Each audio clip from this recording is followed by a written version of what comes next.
Programme में आपको खुशामदीद कहते हैं। मैं असदुल्ला खान हूँ। पूरी दुनिया में महंगाई के बहुत चर्चे हैं, बहुत लोगों की तरफ से हुकूमतों पर एक दबाव है, शिकवे भी हैं। कुछ जगहों पर लोग अंडरस्टैंड करते हैं कि हालात इस किस्म के हो गए हैं कि महंगाई हो रही है। कुछ लोग हुकूमतों को ब्लेम कर रहे हैं। अगर हम कनाडा की बात करें तो यहाँ पर एक सर्वे के मुताबिक महंगाई की शरह पिछले 30 साल की बुलंद तरीन सतह पर पहुँच गई है। 60% लोगों के लिए अपने ख़ानदान को रोज़ाना मुनासिब मकदार में खुराक फराहम करने में मुश्किलात का सामना करना पड़ रहा है। एक जो सर्वे जो किया गया है उसमें 2019 में अपने ख़ानदानों को रोज़ाना की बुनियाद पर मुनासिब मकदार में खुराक फराहम करने की मुश्किल का सामना करने वाले अफराद की तादाद जो थी वो 36% थी और अब ये तादाद बढ़कर 57% हो गई है। और सर्वे ये भी बताता है कि कनाडा में 39% अवाम के मुताबिक उनकी मुआशी हालत पिछले एक साल में बदहाली का शिकार हुई है। सवाल ये पैदा होता है कि कनाडा में ये क्यों हुआ है। और अगर हम इसका कंपैरिजन पाकिस्तान के साथ करें तो पाकिस्तान में भी महंगाई के कई बरस के रिकॉर्ड टूटे हैं और पाकिस्तान में तो ये सियासत का मौजू भी है। क्या बरतानिया में ये सियासत का कनाडा में ये सियासत का मौजू बन पाया है और इसकी वजूहत वहाँ पर क्या है और इसको कैसे एड्रेस किया जा रहा है और पाकिस्तान में महंगाई को कैसे एड्रेस किया जा रहा है। तो आज हम प्रोग्राम में इसी मौजू पर बातचीत करेंगे। मेरे साथ फैसल मजीद साहब मौजूद हैं, तज्ज़ेकार हैं और कनाडा से हमारे साथ मौजूद है। बहुत शुक्रिया फैसल मजीद साहब। डॉक्टर नदीम भट्टी साहब हमारे साथ मौजूद हैं, आप भी तज्ज़ेकार हैं। और डॉक्टर कैस असलम साहब हमारे साथ मौजूद हैं, आप माहिर मुआशरत हैं और पाकिस्तान से हमें ज्वाइन कर रहे हैं। तमाम मेहमानों का शुक्रिया, खुशामदीद। डॉक्टर फैसल मजीद साहब, सबसे पहले तो ये बताइए कि ये कनाडा में जो महंगाई बढ़ी है और एक सर्वे के मुताबिक 30 साल की बुलंद सतह पर पहुंची है, इसकी वजह आप कोविड को करार देते हैं या कुछ और वजूहत भी हैं? बहुत शुक्रिया असद साहब। इस वक्त हम सब पूरी दुनिया एक इंतहाई मुश्किल दौर से गुजर रही है। पिछले 2 सालों में कोरोना वायरस की वबा ने कनाडा समेत पूरी दुनिया को अपने शिकंजे में लिया हुआ है। साइंटिस्ट अभी पहले वेरिएंट को समझने की कोशिश कर ही रहे होते हैं तो दूसरा वेरिएंट सामने आ जाता है और जो दूसरा नया वेरिएंट आता है हमें दोबारा बैक टू पेविलियन ले जाता है, यानी लॉकडाउन की सिचुएशन में चला जाता है। इस वक्त कनाडा 2 महाजों पर लड़ रहा है। एक तो कोरोना वायरस है और दूसरा कोरोना वायरस की वजह से इकोनॉमिक कंडीशन है। अच्छा साहब, जब से ये कोविड-19 शुरू हुआ है कनाडा फेडरल गवर्नमेंट ने यहाँ पे बिलियंस एंड बिलियंस डॉलर के यहाँ पे स्टिमुलस पैकेज दिए हैं। इसके साथ साथ बैंक ऑफ कनाडा ने जो इंटरेस्ट रेट है वो तारीख की इंतहाई कम तरीन सतह पे ले गए जो कि 0.25 बनता है। अब इन इकदाम से क्या हुआ है कि जो जीडीपी, इन इकदाम से जो जीडीपी में तो इजाफा हुआ है, बेरोजगारी की शरह में भी बेहतरी आई है, लेकिन इन इकदाम की वजह से हुआ क्या है कि आपके यहाँ जो इन्फ्लेशन रेट था उसका जिन बोतल से बाहर आ गया है। लेकिन इसको समझने वाली चीज ये है असद साहब कि ये सिर्फ और सिर्फ इन्फ्लेशन रेट, इंटरेस्ट रेट कम होने की वजह से या गवर्नमेंट के बहुत ज्यादा स्टिमुलस पैकेज की वजह से नहीं, इसमें एक बहुत बड़ा कारण जो वजह है वो सप्लाई चेन की डिस्टर्बेंस भी है। इस वक्त पूरी दुनिया जो है सप्लाई चेन की जो कंस्ट्रेंट है, जिसकी डिस्टर्बेंस है उसको फील करी है, यानी कि आपके यहाँ सप्लाई बहुत कम है। अब 2020 में जब ये कोरोना वायरस शुरू हुआ है तो उस वक्त जो इन्फ्लेशन रेट था यहाँ का कनाडा का वो बतदरीज कम होते हुए थे माइनस पे चला गया था, -0.7 पे चला गया था। 2021 जब शुरू हुआ है तो गवर्नमेंट ने अपने स्टिमुलस पैकेज किए हैं और 2020 में लॉकडाउन की वजह से लोगों ने अपनी जो शॉपिंग रोकी है, उनके पास जो सेविंग्स थी, जो सेविंग्स थे वो 300 बिलियन को टच कर गई। अब 2021 में जब लॉकडाउन खत्म होना शुरू हुआ है, लोगों को कोरोना वैक्सीन मिलना शुरू हुई है तो लोगों ने अपनी स्पेंडिंग शुरू की। जब स्पेंडिंग शुरू की, जो इन्फ्लेशन रेट था वो बतदरीज बढ़ना शुरू हो गया, जो दिसंबर 2021 में बढ़कर 4.8% को टच कर गया है। लेकिन अब आप यहाँ पे जो आपके साथ समझने वाली चीज ये है कि हर मुल्क ने अपनी जो इन्फ्लेशन रेट को जो कैलकुलेट करते हैं वो मंथली सीपीआई से करते हैं, कंज्यूमर जो इंडेक्स है उनके साथ करते हैं। यहाँ पे जो डिफाइंड बास्केट है कनाडा में इस इन्फ्लेशन को कैलकुलेट करने के लिए, उसमें डिफाइंड बास्केट में grocery, clothing, rent, power, telecommunication, recreational activities, gas और फेडरल टैक्स शामिल हैं। अब जब 2021 में लोगों ने स्पेंडिंग शुरू की है, इन्फ्लेशन रेट बढ़ना शुरू हुआ है। अब 2022 में आके जो यहाँ का जो बैंक ऑफ कनाडा है इसको रेट बढ़ाने का अंदिया दिया है। 26 जनवरी को उनकी मीटिंग हुई थी जिसमें उन्होंने रेट तो नहीं बढ़ाया लेकिन उन्होंने अंदिया दे दिया है कि हम शायद मार्च में जाके इसको रेट को बढ़ाएंगे। लेकिन दुनिया में कहीं भी हो, किसी भी ममालिक में हो, इस वक्त जो सबसे बड़ा इशू जो चल रहा है साहब मेरे ख्याल में, वो एक तो हाई सेविंग्स है लोगों की जी, दूसरी आपका लो इंटरेस्ट रेट है, तीसरी गवर्नमेंट के बिलियंस एंड बिलियंस डॉलर के जो इंजेक्शन है, स्टिमुलस इंजेक्शन है, ठीक है। और जो चौथा सबसे बड़ा प्रॉब्लम आ रहा है वो है सप्लाई चेन। बिल्कुल सही है। तो इस सारी गुफ्तगू जो है इसकी रोशनी में डॉक्टर नदीम भट्टी साहब, आप क्या हुकूमत की माशी पॉलिसियों को जिम्मेदार कितना ठहराते हैं? जी थैंक यू वेरी मच। जिस तरह अभी मजीद साहब ने बात की है कि इसमें एक बहुत बड़ा ये एक चैलेंज बन गया हुआ है पूरी वर्ल्ड की गवर्नमेंट के साथ कि इन्फ्लेशन जो है ये वर्ल्ड वाइड है और उसको डील करने के लिए गवर्नमेंट जो है डिफरेंट मेजर्स भी ले रही हैं। लेकिन सिर्फ गवर्नमेंट की पॉलिसीज़ को इसमें रिस्पॉन्सिबल आप नहीं ठहरा सकते क्योंकि ये एक ग्लोबल फिनोमिना है और उसमें बहुत बड़ा फैक्टर जो है वो सप्लाई चेन का हुआ है कि जो सप्लाईज प्रोडक्ट की थी वो पूरी वर्ल्ड में जो कि लेबर शॉर्ट हो गई, लेबर शॉर्ट होने की वजह से शिपमेंट जो है वो लेट हो गई और शिपमेंट की लेट हो जाने की वजह से मार्केट में कमोडिटीज़ जो है वो कम हो गई। कमोडिटीज़ कम हो जाने की वजह से प्राइसेस हाई हुई हैं, ये वर्ल्ड वाइड हुआ है। डिमांड सप्लाई का एक बहुत बड़ा गैप हुआ और हाउएवर मैं एक बात साथ साथ कहता चलूँगा कि कंट्री टू कंट्री भी वेरी किया है जी, कि कुछ कंट्री जैसे वेनेजुएला में बहुत एक्सेप्शनल किस्म की हाइपर इन्फ्लेशन हुई है, वहाँ पे गवर्नमेंट की पॉलिसी का रोल बना। अच्छा, एक इसमें जो बहुत बड़ा रोल रहा है वो उसका ऑयल प्राइसेस का रहा है कि ऑयल प्राइसेस बहुत हाई हुई हैं इस सारे टाइम में और एक टाइम पे ऑयल प्राइसेस जो बहुत नेगेटिव में चले गई थी लेकिन इस टाइम पे बहुत हाई हुई हैं जिसकी वजह से पूरी वर्ल्ड में जो ऑयल बेस्ड कंट्रीज थे उनको ऑयल इंपोर्ट जो लोग कंट्री कर रहे थे उन कंट्रीज़ की प्राइसेस जो है बहुत हाई हुई हैं, वहाँ पे इन्फ्लेशन बढ़ी है। लेकिन कनाडा की जो पर्टिकुलरली मैं आपको बात बताऊं, मैं यहाँ के लिबरल पार्टी के साथ भी एक्टिव इन्वॉल्व, मैं उनका मेंबर भी हूँ। यहाँ पे ये इशू नहीं है, ये पॉलिटिकल इशू नहीं है। पॉलिटिकल पार्टीज जो है वो महंगाई को पॉलिटिकल इशू नहीं बनाती हैं, ना अपोजिशन इसको इशू बना रही है ना गवर्नमेंट इसको इशू बनाती है। ये क्योंकि लोग इन्फॉर्म्ड हैं, पीपल अंडरस्टैंड के इसके पीछे कौन कौन से महरक़ात हैं जिसकी वजह से इन्फ्लेशन हुई है। पाकिस्तान का केस थोड़ा सा अपोजिट होता है कि वहाँ हर चीज़ में गवर्नमेंट को इन्वॉल्व कर लिया जाता है और अपोजिशन पार्टीज के पास चूँकि इशू नहीं होते तो वो उसको इशू बना के गवर्नमेंट को टफ टाइम देना चाहती हैं। यहाँ पे ये इशू नहीं है, लोग समझते हैं कि गवर्नमेंट की वजह नहीं है ये इन्फ्लेशन हो रहा। ठीक है जी, प्रोग्राम में एक छोटा सा ब्रेक ले लेते हैं, ब्रेक के बाद वापस आते हैं तो मजीद बात करते हैं।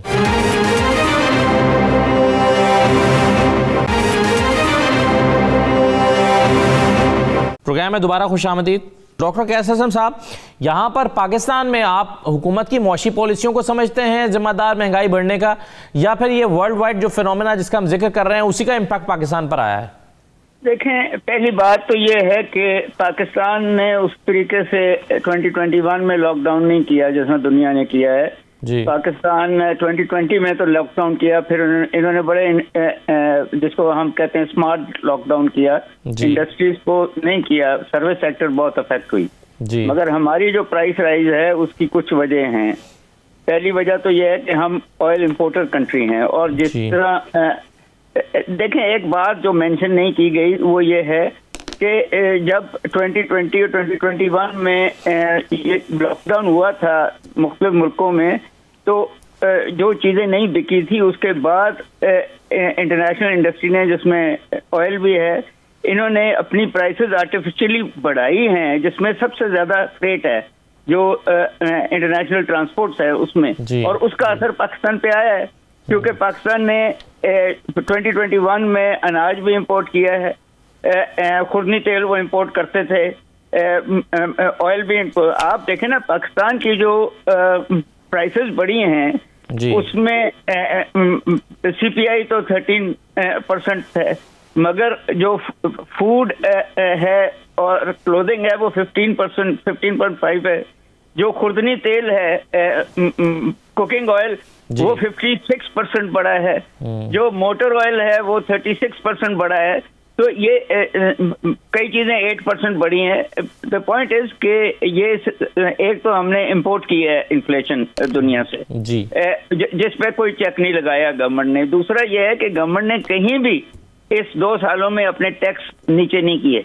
वो टैक्स सोए ऑयल में कहीं ना कहीं पॉलिटिकल प्रेशर पे वो कांस्टेंट रखते रहे हैं 15 दिन या 1 महीना, अदरवाइज अपने टैक्स बेस को उन्होंने बढ़ाया ही है, जिसका इम्पैक्ट इन्फ्लेशन पे आया। तीसरी बात जो पाकिस्तान में है, जो शायद दुनिया में ना हो, वो नॉन कम्पेटिटिव है। मिसाल के तौर पे माफियाज हैं, चीनी माफिया है, ऑयल माफिया है। इसी तरह आप देखें कि 2020 में एक सतह पे दुनिया की प्राइसेस ऑयल की बहुत नीचे चली गई थी। पाकिस्तान में ने जब नीचे की तो वो बुरान आ गया, लोग बेची नहीं oil, there was no oil in the country, और गवर्नमेंट कुछ नहीं कर सकती। तो गवर्नमेंट की इनएफिशिएंसीज जो हैं और गवर्नमेंट का टैक्स जो है और माफिया जो है वो भी हमारे यहाँ। डॉक्टर साहब, आपने कहा कि हमने इन्फ्लेशन इंपोर्ट किया, गवर्नमेंट इस पर कुछ चेक नहीं लगा सकी। गवर्नमेंट कैसे चेक लगा सकती थी, कैसे लगा सकती थी, क्या करती कि चेक? बात यह है कि आपको कई चीजें नहीं इंपोर्ट करनी चाहिए थी। ऑयल चले आप कर रहे हैं, मिसाल के तौर पे आप पाकिस्तान एक बड़ा इंटरेस्टिंग मुल्क है जहाँ पब्लिक ट्रांसपोर्ट उस तरह शहरों में है ही नहीं। हमने कहीं भी कोशिश नहीं की कि हम लोगों को जो व्हीकल्स हैं, पर्सनल व्हीकल्स, उनकी कम कर दें ट्रांसपोर्ट में, कि जी इस दिन एक तरह की गाड़ियां चलेंगी, दूसरे दिन दूसरी चलेंगी। हमने कोई इस किस्म के चेक्स नहीं लगाए हुए। इसी तरह जो है हमने कहीं ये नहीं किया हुआ कि रिजर्व रखें खुर्दनी तेल के। हमने फिर एक्सपोर्टेबल हम नहीं है। जो असल इशू है कि हमारी जो एक्सपोर्ट्स हैं वो सिवाय टेक्सटाइल्स के और राइस के हमारी है ही नहीं। तो फिर हमारे यहाँ एक डॉलर का क्राइसिस भी आया। वो बेशक हमने मशीनरी इंपोर्ट की थी या स्पेकुलेटिव था या सिर्फ इंपोर्ट ज्यादा हो गई जी। इररिस्पेक्टिवली जो हमारा डॉलर का क्राइसिस है उसने तकरीबन हर चीज की प्राइस बढ़ाई है यहाँ। तो यहाँ सिर्फ इंपोर्ट ऑफ इंटरनेशनल प्राइसेस भी है, यहाँ गवर्नमेंट के टैक्सेस भी हैं, यहाँ जो है अपनी सप्लाई चेन के इश्यूज हैं और वो माफिया के इश्यूज हैं। स्पेशली फूड इन्फ्लेशन की मैं बात कर रहा हूँ। आपकी बिजली की प्राइसेस बढ़ी हैं, आपकी गैस की प्राइसेस बढ़ी हैं, आपकी ये गवर्नमेंट के पास हैं ज़्यादातर। अबाउट 60% जो है PSO गवर्नमेंट की है। इसी तरह आपकी गैस जो है गवर्नमेंट इंपोर्ट करके फिर बेचती है। तो इन अ वे हमारी गवर्नमेंट की इनएफिशिएंसीज बिल्कुल है, मगर मैं अगेन अग्री करूंगा कि इसको पॉलिटिसाइज नहीं करना चाहिए। इनएफिशिएंसीज को बिल्कुल रोका जा सकता है। सही। हमारे यहाँ उस तरह की स्पेंडिंग नहीं है जिस तरह कनाडा में, या हमारे लोगों के पास बहुत कम लोग हैं जिनके पास वो कुव्वत खरीद है, जिसके वो होंगे कोई 25% जिनके पास कुव्वत खरीद होगी। सो हमारी महंगाई जो है वो, और फिर हमारी कॉस्ट पुश इन्फ्लेशन भी आई है, सिर्फ डिमांड पुल नहीं है जो कनाडा में इन दी कॉन्टेक्स्ट। सो मैं बिल्कुल कहूंगा कि गवर्नमेंट की इनएफिशिएंसीज है, उनको अपने इनडायरेक्ट टैक्सेस को कम करना चाहिए था इन दिनों में, ताकि specially on food items and on basic items, इस पे तो कोई नहीं किया गवर्नमेंट ने। सही है, बिल्कुल सही है।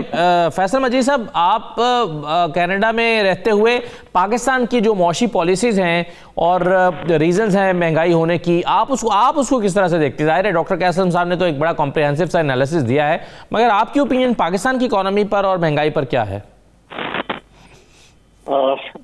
सबसे सब चूंकि मैं पाकिस्तान की जो इकोनॉमी है उसको ज्यादा फॉलो नहीं करता जी, लेकिन इसमें एक चीज मैं जरूर कहूंगा सर कि there is a much difference between the Canadian economy and the Pakistani economy. सही। इस वक्त जरूरत है सर फंडामेंटल को ठीक करने की। With all due respect sir, आप मुझसे इख्तलाफ करें या ना करें, मेरी राय है कि अभी वहां पे फंडामेंटल ठीक नहीं है सर। नंबर 1 मैं एग्री कर रहा हूँ सर आपसे। मैं एग्जांपल देने लगा हूँ सर। सर असल सब यहाँ पे जो बच्चा 18 साल की उम्र को पहुंचता है जी, उसके लिए लाजम है कि वो अपना टैक्स फाइल करे, भले उसकी $0 इनकम है या $1 इनकम है, इनकम नहीं है, आपको टैक्स फाइल करना, टैक्स फाइलर बनना होता है। और मान लो उस बच्चे ने 5 साल तक टैक्स फाइल नहीं किया, जब भी वो टैक्स फाइल करेगा 23 साल की उम्र में जा करेगा, उसको पिछले 5 साल का टैक्स भी फाइल करना पड़ेगा, चाहे वो $0 की इनकम। ठीक सर, ये सारी डॉक्यूमेंटेड इकोनॉमी है। ठीक है, तो इस वजह से हर चीज डॉक्यूमेंट है।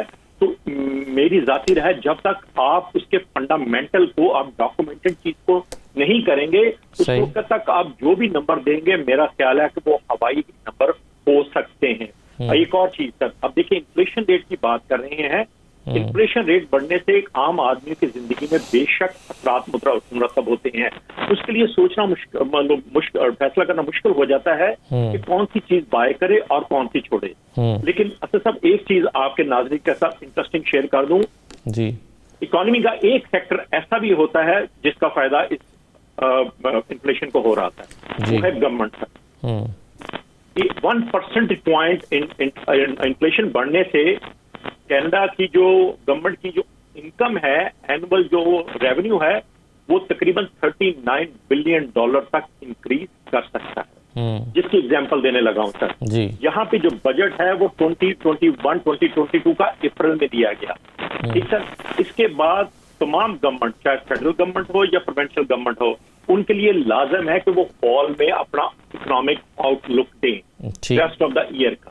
अब जब 2021 अप्रैल में इन्होंने अपना बजट पेश किया तो उसमें जो डेफिसिट था वो उनका प्रोजेक्टेड था $154.7 बिलियन था। सही। अब inflation in the mean time चल रहा है। अब इन्फ्लेशन चलने से क्या हुआ है कि गवर्नमेंट के टैक्सेस में इजाफा हुआ है, गवर्नमेंट की इनकम में इजाफा हुआ है। अब जब फॉल में इकोनॉमिक आउटलुक दिया गया है उसमें जो ऑलरेडी प्रोजेक्टेड $154.7 बिलियन का डेफिसिट था वो डिक्रीज होके 144 बिलियन के करीब आ गया। तो इसका मतलब ये हुआ कि इस इन्फ्लेशन की वजह से गवर्नमेंट की आमदनी में इजाफा होता है, बहुत सेक्टर है। लेकिन गवर्नमेंट क्या करती है यहाँ पे, उसका रिलीफ जो है वो लोगों को देना शुरू कर देती हैं टैक्सेस ना बढ़ाने की सूरत में। अब आप एक और अंदाजा करें कि सर कनाडा की जो टोटल प्रोविंशियल और फेडरल गवर्नमेंट को मिला के जो इस वक्त एक्सपेक्टेड है 2021 और 2022 के लिए, सिर्फ हेल्थ सेक्टर पे कनाडा $308 बिलियन तक स्पेंड कर रहा है इस कोरोना वायरस की वजह से। तो $308 बिलियन, जो कि हर मिनट में $580,000 बनता है। सही। तो सर मेरा पॉइंट ये है कि जब तक आप देखें, आप जिस दुनिया में रह रहे हैं सर साहब, अब आपको कोई भी सिस्टम लाने के लिए खुद नए तजर्बात करने की जरूरत नहीं है। अब ऑलरेडी जो एग्जिस्टिंग सिस्टम मौजूद है उसी को थोड़ा बहुत रद्दोबदल करके अपने हालात के मुताबिक इंप्लीमेंट करके आप प्रोग्रेस कर सकते हैं। सर जब तक आपकी पूरी की पूरी वहां पे पॉपुलेशन टैक्स फाइलर नहीं होगी, डॉक्यूमेंटेड नहीं होगी, किसी के पास कोई नंबर्स नहीं होंगे कि क्या होना चाहिए क्या नहीं, फंडामेंटल दुरुस्त करने की जरूरत है। ये मेरी राय है। अगर मेरी राय से कोई किसी को तकलीफ हो तो मैं माजरत चाहूँ। सही, बिल्कुल सही है। नहीं, आपने बिल्कुल ठीक कहा कि फंडामेंटल ठीक करने की ज़रूरत है और डॉक्यूमेंट करने की ज़रूरत है। डॉक्टर नदीम भट्टी साहब, इस जो हमारी अभी पिछले 2-3 साल में सूरत हाल रही है मुख्तलिफ कंट्रीज़ की, अगर हम कनाडा की बात करें तो कनाडा में हमने देखा कि जो रियल एस्टेट इंडस्ट्री थी और कंस्ट्रक्शन इंडस्ट्री थी वो अपने बूम पर रही और उसमें मुसलसल चढ़ाव देखा गया। और कहा जाता है कि जब किसी मुल्क में कंस्ट्रक्शन इंडस्ट्री चल रही हो तो इसका मतलब है कि 40-50 इंडस्ट्रीज़ और भी चल रही होती हैं जो उसके साथ वाबस्ता होती हैं। इसके बावजूद बेरोज़गारी में इजाफा हुआ और इसके बावजूद जो है वो महंगाई में इजाफा हुआ। तो ये जो कंस्ट्रक्शन इंडस्ट्री के हवाले से जो हुकूमत की पॉलिसीज़ थी जिसकी वजह से वो इंडस्ट्री चलती रही, बल्कि बहुत अच्छे तरीके से चलती रही और लोगों ने बहुत पैसा कमाया, इसके तो ये वाला फैक्टर जो है वो महंगाई को क्यों नहीं रोक सका? हम जैसे पहले बात करें कि बहुत सारे एक्सटर्नल फैक्टर्स थे जिसकी वजह से महंगाई हुई और इन्फ्लेशन बढ़ी है। और उसमें एक्सटर्नल फैक्टर, जैसे हमें अभी टर्म हमने यूज़ किया कि इंपोर्ट ऑफ इन्फ्लेशन, कि जो सप्लाई चेन का तलक था सारी प्रोडक्ट के साथ जी, उससे सारी प्रोडक्ट जो है उनकी प्राइसेस जो है वो इंक्रीज हुई। अब जहाँ पर आप कनाडा की रियल एस्टेट की मार्केट की बात करें, वहाँ पे प्रॉब्लम ये नहीं हुआ कि कंस्ट्रक्शन इंडस्ट्री जो है वो फ्लोरिश हुई है। कंस्ट्रक्शन इंडस्ट्री एक्चुअली फ्लोरिश ना होने की वजह से रियल एस्टेट मार्केट जो है उसकी प्राइसेस वो बढ़ी हैं।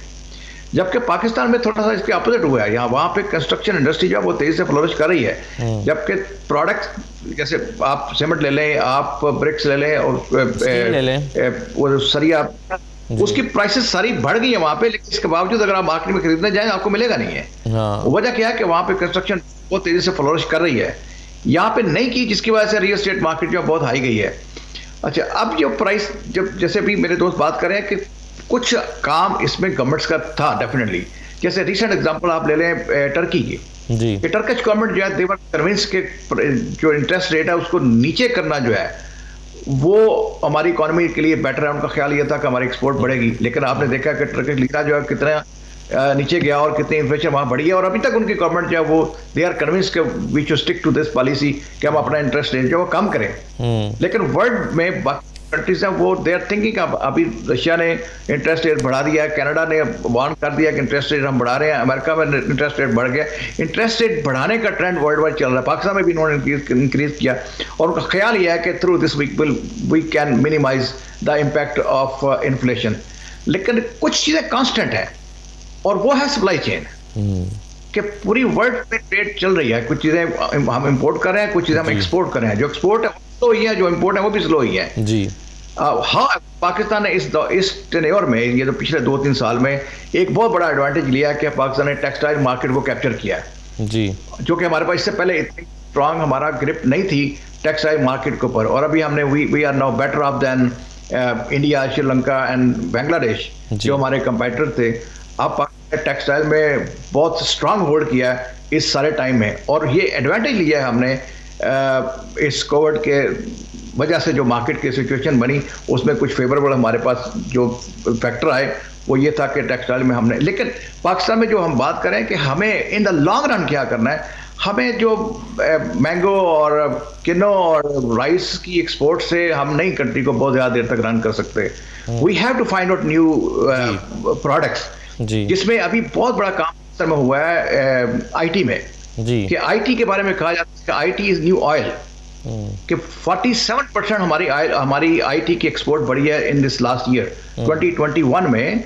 हमारी आईटी की एक्सपोर्ट जो बढ़ी है 47%। That is these are the kind of initiative where we have to work on, कि हमें नए एरियाज ढूंढने होंगे जिनको हम एक्सपोर्ट करके इकानमी को स्ट्रेंथ दे सकते हैं। बिल्कुल सही कहा आपने सर। एक छोटा सा ब्रेक लेता हूँ, मैं फिर ज़रा डॉक्टर कैसर असलम साहब से बताऊँ कि पाकिस्तान में जो एक रेवोल्यूशन लाने की कोशिश की गई, या इमरान खान साहब ने, प्राइम मिनिस्टर ऑफ पाकिस्तान ने इंडस्ट्री के लिए जो मराहत दी और कंस्ट्रक्शन इंडस्ट्री के लिए ख़ास तौर पर, तो उससे क्या फ़र्क पड़ा है, कितना फ़र्क पड़ा, वो कितनी सक्सेसफुल रही। ब्रेक के बाद वापस आते हैं जी।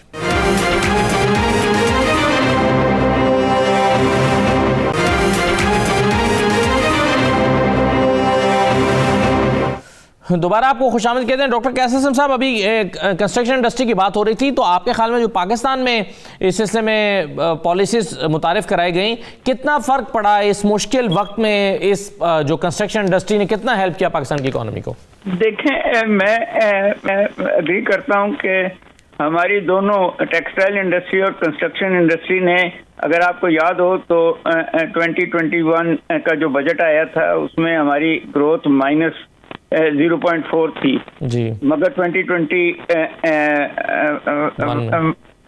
का 22 का जो बजट आया था उसमें ये ग्रोथ जो है कहीं 3.4 पे गई जी, और अब 3.9 है। उन्होंने बेस चेंज किया है तो वो कहते हैं 3.4 है, शायद बेस चेंज करके 5.4 है, बट इररिस्पेक्टिवली ग्रोथ आई है कंस्ट्रक्शन इंडस्ट्री में भी। और अब कंस्ट्रक्शन इंडस्ट्री में दोनों बातें हुई हैं कि कॉस्ट ऑफ मटेरियल जो है वो तकरीबन 70 to 100% बढ़ी है, जिसकी वजह से, और दूसरा ये है कि सैचुरेट हो गई है वो।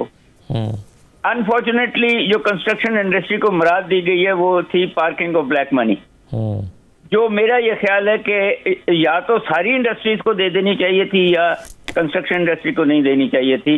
कंपेटिटिव होने का इशू बहुत ज्यादा है।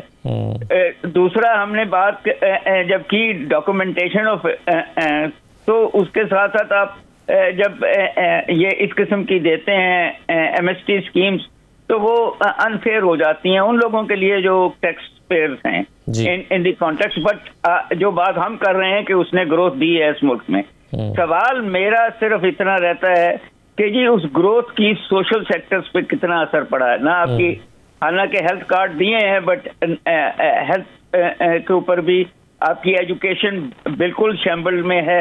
मैं इस पे भी एग्री करूंगा कि फंडामेंटल्स, और फंडामेंटल्स सिर्फ टैक्स पे नहीं है, फंडामेंटल्स आपकी वैल्यू एडेड इंडस्ट्री पे है, जो मैं एग्री करता हूँ कि हमने बिल्कुल उस पर गौर नहीं किया हुआ। हम अभी भी ट्रेडिशनल इकोनॉमीज पे चले हुए हैं, या एग्रीकल्चर है जो श्रिंक कर रही है, उसकी जगह हमने हाउसिंग कर ली है, कंस्ट्रक्शन इंडस्ट्री।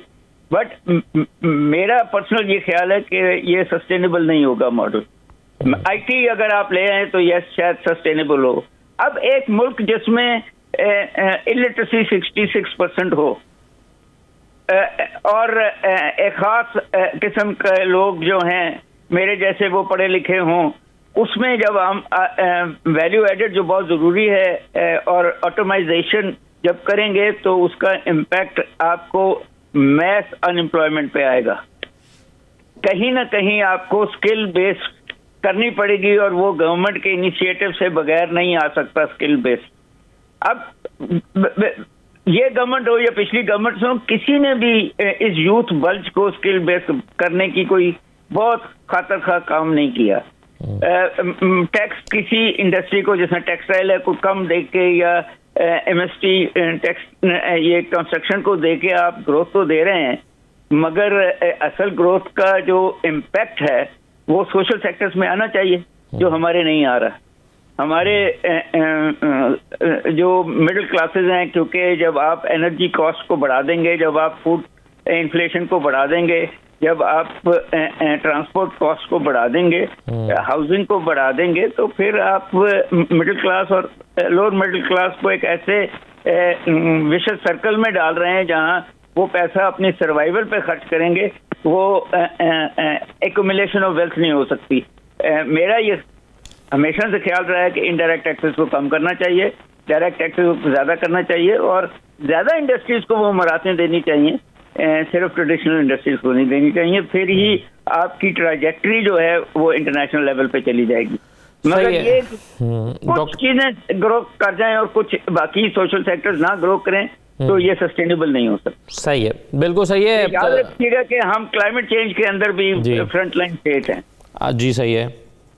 तो नेचुरली वो हमारी लैंड भी एरोड कर रहा है, वो हमारा पानी भी एरोड कर रहा है, तो वो हमारे और प्रॉब्लम्स में भी आ रहा है ना, स्पेशली फूड सिक्योरिटी को एरोड कर रहा है। तो बहुत सीरियसली कम्प्रिहेंसिव इकोनॉमिक पॉलिसी आनी बहुत जरूरी है। सही है, बिल्कुल सही है।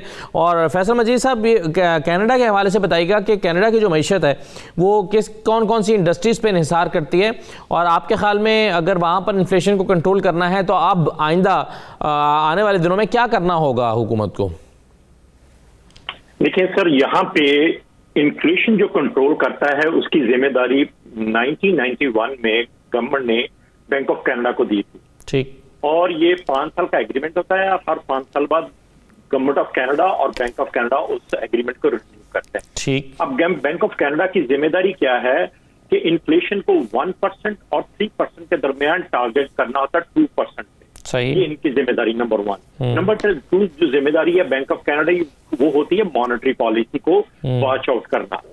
अब आने वाले दिनों में जो देखा जा रहा है कि फर्स्ट ऑफ ऑल जो बैंक ऑफ कनाडा है इन्फ्लेशन को कंट्रोल करने के लिए मॉनेटरी पॉलिसी उसको टाइट करेगा, और अगर साथ साथ इन्फ्लेशन को कंट्रोल करने के लिए जो इंटरेस्ट रेट है उसको बढ़ाएगा। लेकिन इंटरेस्ट रेट को बढ़ाने के लिए बैंक ऑफ कनाडा इंतहाई कॉशियस है, इंतहाई मोहतात है। उसकी वजह यह है कि इस वक्त असल सब समझने वाली चीज ये है कि इस वक्त हम सब गैर यकीनी सूरत हाल से चल रहे हैं, जिसका अंदाजा ये कर लें कि पिछले 1-1.5 माह में ओंटारियो में और दूसरे सूबे में जब ओमिक्रॉन बढ़ा है तो यहाँ पे लॉकडाउन हुआ है। अब जब दिसंबर में हमारा जो अनएम्प्लॉयमेंट रेट था वो 5.9 को टच कर गया था, लेकिन जनवरी में जब डाटा आया है तो 2 लाख जो कैनेडियन इकोनॉमी ने अपनी जॉब स्टार्ट की है। अब जो अनएम्प्लॉयमेंट रेट है वो दोबारा शूट करके 6.5 को टच कर गया है।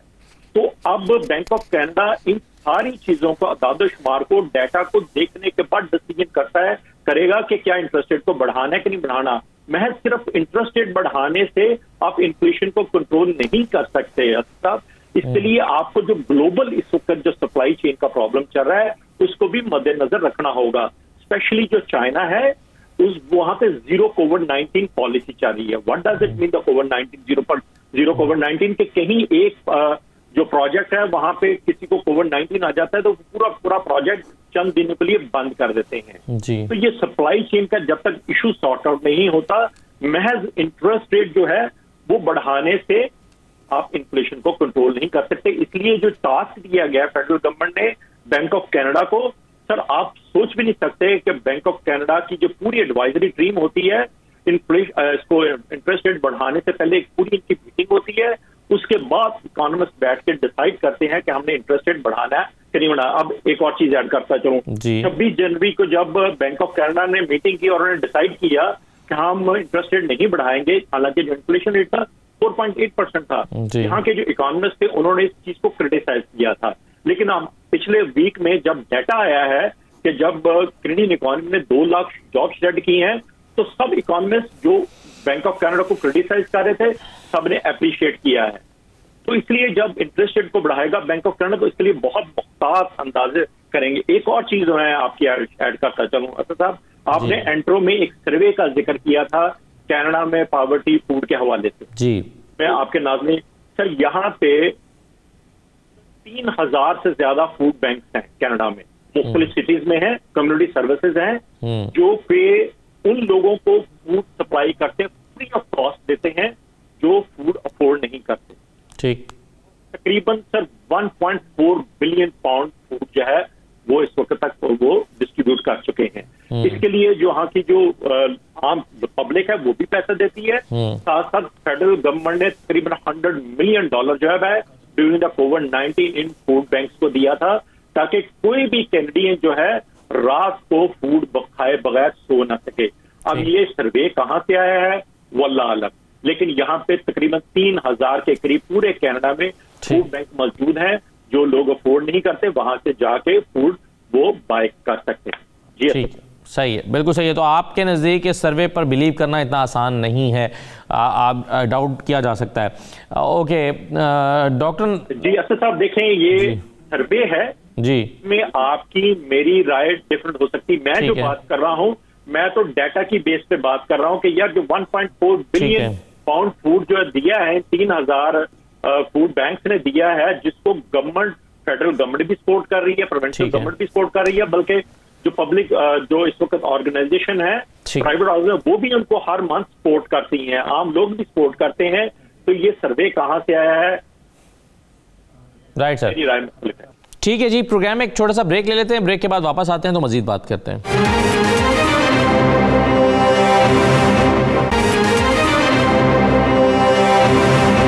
प्रोग्राम में दोबारा खुशामदीद। नदीम भट्टी साहब, आपके ख्याल में अब क्या स्टेप्स हुकूमत को लेने चाहिए या कौन से स्टेप्स बहुत ज़रूरी हैं लिए जाने चाहिए, क्योंकि कोविड से काफ़ी हद तक हुकूमत निपटने में, ये हुकूमतें, मुख्तलिफ हुकूमतें निपटने में कामयाब हो गई हैं, दुनिया निपटने में कामयाब हुई है। तो आपके ख्याल में क्या स्टेप्स लिए जाने चाहिए और ये ग्लोबल सप्लाई चेन का इशू है कैसे रिजॉल्व हो सकता है? अच्छा, इसमें पहली बात तो मैं आपसे ये करूंगा कि जब हम बात करें ना कंपैरिजन की कि कनाडा वर्सेस पाकिस्तान, तो हमें एक बहुत बड़ा जो बेसिक फैक्टर वो आप इग्नोर नहीं करना चाहिए कि कनाडा की जो पर कैपिटा है दैट इज समवेयर अराउंड 47,000, जबकि पाकिस्तान की जो per capita that is somewhere around 4,000। अब इतना बड़ा जब पर कैपिटा का गैप है तो उसकी वजह से जो फूड प्राइसेस में इंक्रीज हुई है वो तो कांस्टेंट हुई है। अराउंड 30% फूड प्राइसेस जो है वो वर्ल्ड फूड ऑर्गेनाइजेशन WFO ने कहा है कि फूड प्राइसेस में 30% इंक्रीज हुई है। अब 30% इंक्रीज जो कनाडा का रेजिडेंट है वो रिलेटिवली ईजियर अफोर्ड कर सकता है उसको, जबकि पाकिस्तान में ये बहुत बड़ा शॉकिंग हो जाएगा क्योंकि पर कैपिटा ही वहाँ बहुत नीचे थी। लेकिन प्राइसेस का अभी देखें, हमने बात की ऑयल की प्राइसेस के बढ़ जाना भी एक इम्पैक्ट हुआ। अब मैं अभी फ्यू मंथ्स सऊदी अरेबिया में ऑयल की प्राइसेस जो है it was around 50 cents 50 halalas few months ago. इस वक्त अराउंड 2 रियाल हो चुकी हुई है, ये 2 रियाल पर लीटर प्राइस हो गई है सऊदी अरेबिया के अंदर। अब वहां पे भी उसका, अब वहां पे क्या फैक्टर हो रहा है कि वही जो एक्सटर्नल हम बात कर रहे हैं, जो एक्सटर्नल फैक्टर बहुत सारे जो थे उनका इम्पैक्ट वहां हुआ है, यहाँ पे भी हुआ है। कुछ कंट्री में ज्यादा हुआ, जैसे यूएसए में जो इन्फ्लेशन है दैट्स अराउंड 5.7%, जबकि कनाडा जस्ट अराउंड 4.3%। तो वो फर्क पड़ा है कंट्री टू कंट्री, इसमें आया फर्क आया इसमें। अच्छा, अब जब आप बात करते हैं कि पाकिस्तान को क्या करना चाहिए, मैं समझता हूं कि अगर आपने लॉन्ग रन में पाकिस्तान को एक स्टेबल इकोनॉमी देनी है तो जैसे मजीद साहब ने भी कहा कि हमें पहले तो पाकिस्तान के लोगों को एजुकेट करना है। यहाँ पे अगर 18 ईयर का बच्चा जो है वो अपनी टैक्स रिटर्न अगर फाइल करता है तो पाकिस्तान में भी हमें लोगों को एजुकेट करना होगा कि टैक्स देना इस कंट्री को। जैसे हम देखें ना, आप पाकिस्तान का जो सहाफ़ी है, जो सियासतदान है, जो कॉमन पर्सन है, वो ये बातें तो बहुत करते हैं कि वहाँ के हॉस्पिटल, यहाँ के हॉस्पिटल, वहाँ के स्कूल, यहाँ के स्कूल, वहाँ की सड़कें, यहाँ की सड़कें, लेकिन वो ये नहीं जज करते कि वहाँ का टैक्स और यहाँ का टैक्स। वो टैक्स वर्सेस टैक्स नहीं करता।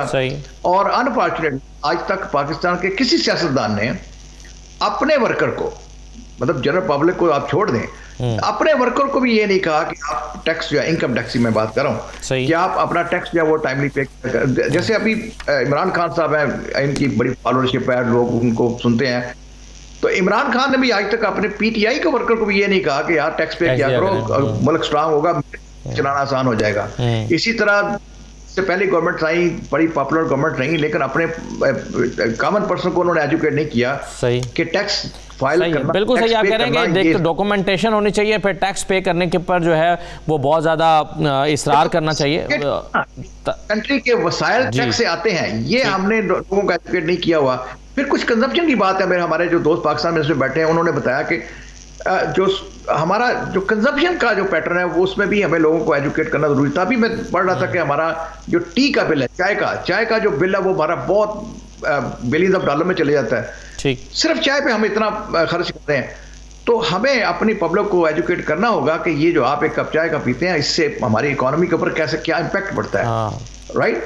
इसी तरह जो नॉन कन्वेंशनल आइटम्स थी जिस पे थोड़ा सा इस गवर्नमेंट ने काम किया है, जैसे मैंने अभी आईटी की बात की है कि हमारा आईटी एक्सपोर्ट हुआ। अभी उसके भांग का उन्होंने कहा कि हमने वो प्लांट कास्ट वहाँ पे काश्त किए हैं, और उससे जो उसका ऑयल है दैट इज $1,600, $1,600 उन्होंने कहा कि हम पर लीटर इसकी प्राइस होगी जो हम एक्सपोर्ट करेंगे। तो ये ऐसी प्रोडक्ट थी जो इससे पहले हमने नहीं की। हमने ऑलिव में काम किया में, ऑलिव ऑयल की हम इंपोर्ट कम कर सकते हैं अपने ऑयल की प्रोडक्शन के साथ। बिल्कुल सही है। तो बहुत सारे न्यू एवेन्यूज हैं जिस पे हम काम कर सकते हैं। बिल्कुल सही है डॉक्टर कैसर आजम साहब। अभी लो इंटरेस्ट रेट की, जी सही है, लो इंटरेस्ट रेट की बात हो रही थी और दुनिया में अब एक ट्रेंड आ रहा है कि वो अपना इंटरेस्ट रेट बढ़ा रहे हैं। पाकिस्तान में भी इंटरेस्ट रेट काफ़ी अरसे तक कम रखा गया। कुछ हलकों से उससे तनकीद भी हुई कि इतना कम क्यों रखा गया है, इससे इंपोर्ट बिल बढ़ेगा। गाड़ियां लोगों ने इंपोर्ट कर ली इंटरेस्ट रेट कम होने की वजह से। तो आपके ख्याल में पाकिस्तान की पॉलिसी क्या होनी चाहिए इस हवाले से? लेकिन जी इंटरेस्ट रेट जो है मनी इन्फ्लेशन को तो कंट्रोल करता है, कॉस्ट ऑफ डूइंग बिजनेस को तो बढ़ा देता है ना जी। जब आप 9.75 पे ले जाएंगे इंटरेस्ट रेट को, वो तकरीबन डबल डिजिट से थोड़ा सा कम है। ये that is not fair. I mean यहाँ हमारे पास जो ट्रेड ऑफ है वो अनएम्प्लॉयमेंट वर्सेस इन्फ्लेशन है ना जी। तो मेरे अपने पर्सनल ख्याल से unemployment is a bigger problem, या low income is a bigger problem and then inflation rates, but I agree कि ये कहीं 8 पे रखते तो शायद दोनों काम हो जाते इनके के मनी इन्फ्लेशन को भी रिलेटिवली कंट्रोल कर लेते और कॉस्ट ऑफ डूइंग बिजनेस को भी बहुत ज़्यादा नहीं बढ़ा सकते।